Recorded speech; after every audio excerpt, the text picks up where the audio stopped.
سخن تبریکاتی را به رئیس ستاد برگزاری این همایش یعنی جناب اسلام جان سعیدوف می‌دهیم تا سخنان خود را ارائه بفرمایند. بفرمایید.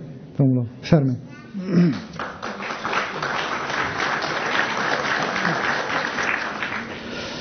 به نام خداوند بخشنده مهربان. سلام و درود بر آخران پیام رسان الهی حضرت محمد صلی الله علیه و سلم و بر اصحاب و خاندان پاکشان. با عرض سلام و خسته نباشی خدمت حاضرین محترم، برادران و خواهران ارجمند،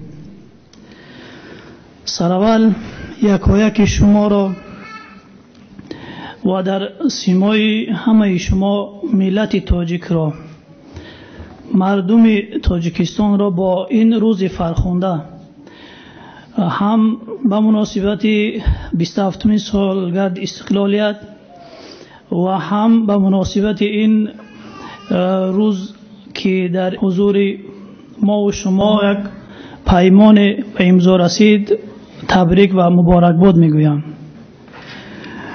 و اینچنین یکایک شما را خوش آمدید و خیر مقدم میگویم. واقعا این باعث خوشحالی ماست، باعث سرفرازی ماست که میزبان چنین شخصیت هایی هستیم، میزبان یک گروه مردم مبارز به خاطر آزادی، به خاطر عدالت در کشور که امروز در اینجا جمع شده هستند. این برای ما یک افتخار است، این را یک سرفرازی برای خود میدانیم.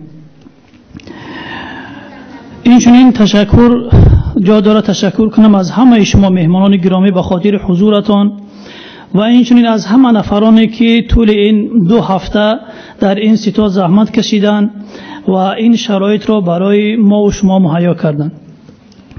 واقعا امروز از همه نگاه یک روز خاطرمان در تاریخ ملت ما و تاریخ تاجیکستان خواهد بود.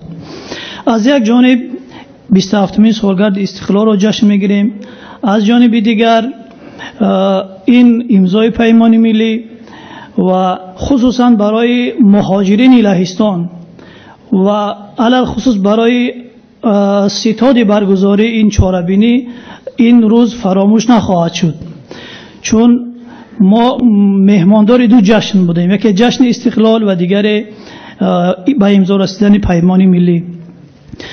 بار دیگر یکایک شما را خیر مقدم و خوش آمدید میگوییم و آرزو امید داریم که در سالهای من بعدم خب باز حضور پیدا کنید و چنین جشن چهاربینی‌های با هم داشته باشیم. السلام علیکم و رحمت الله و برکاته.